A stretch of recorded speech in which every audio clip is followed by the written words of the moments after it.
Welcome back to Daytime Tri-Cities, and Amy is live at Jeremiah School here in Johnson City today, talking to us about the 16th annual Dancing with the Tri-City Stars. And Amy, it's hard to believe. It doesn't seem like 16 years have passed since this competition began, but I guess when you're having fun, time flies, huh? Yeah, it certainly does. So many competitors over the years, so many dancers. I remember way back, I was in the second year of Dancing with the Tri-City Stars, had such a wonderful time. And of course, one of the best things about this event, Chris, is that it is such a wonderful way to help raise money for local organizations. You can see we've got some practicing going on in the back as they're getting ready for the big show coming up on Saturday. But we are here at Jeremiah School. Of course, we're so blessed. Jeremiah School has been the recipient of the Dancing with the Tri-City Stars event for the past several years. We've got Joe Cullen here with us. And Joe, being here in your gym at Jeremiah School, you get to see some of the students as you're passing by, really puts everything into perspective. It does, and the stars have been out before and toured the school and met the students, and I think that's really important because they know exactly who they're raising the money for. And our students are incredible young people, and it really does, give you the right heart to go out and do this for our students. And of course, you've been part of that evening. You've seen it all come together. Sort of describe for someone who maybe hasn't been to the event, what's it like when you got to go for the first time and really see it all come together? It was amazing. I mean, I watched Dancing with the Stars. I mean, it started in Britain, and of course I used to watch it over there, and then there's the American show. And it's just like it. I mean, it's just glittering, and the costumes, and it's an amazing night of entertainment. And then to sit there and know that they're doing it all for the school is so humbling. I mean, it's just incredible that people put in this much effort.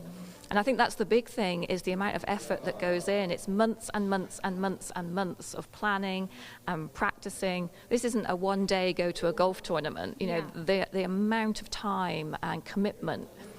And that's what's so humbling. I think that, they're doing it all for our students, and that's just amazing.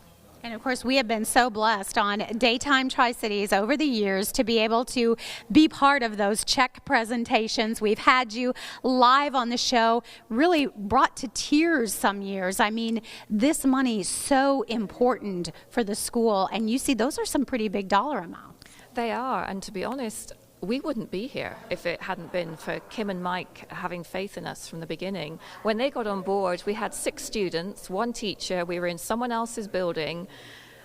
It takes a lot to believe in something like that, to know that you're going to invest in something that's going to grow, but they believed in us from day one. And here we are in a 5-building campus, 49 students, 16 full-time staff, and a waiting list.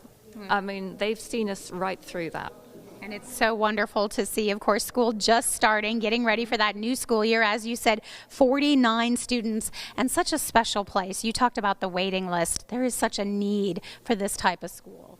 There is. More and more students are being diagnosed with autism, and the public school, the teachers want to do their best. They really do. They have such a heart, but it's just the way the school is structured that makes it very difficult for students on the spectrum. So there are so many that want to come here to a very specialized environment, and we, of course, can do all the things that public school can't. Which is like cooking and going on all the field trips and the volunteering and the social skills and executive functioning and all the things that these students really need above and beyond an academic curriculum. So yeah, it's crucial. And of course, we see right behind us this beautiful kitchen. We have gotten to make some biscuits in there with some of your students, and that was truly a product of the fundraising of Dancing with the Tri-City Stars. It was. I mean, that was a 2-year process to get the kitchen, and I can't even explain how much of an impact it's had on the students and the curriculum. It's not just cooking, it's math and it's literacy and it's chemistry. It's had a huge impact, and life skills. Everyone needs to know how to cook, so it's key. Well, we certainly love all the work at Jeremiah School. Joe, thank you so much for letting us be part of this event and be here today. It's exciting, as you can see, lots of dancing happening in the background, getting ready for a huge event coming up on Saturday. It is Dancing with the Tri-City Stars. You can check out the website to get your ticket and find out how you can be part of this very special event for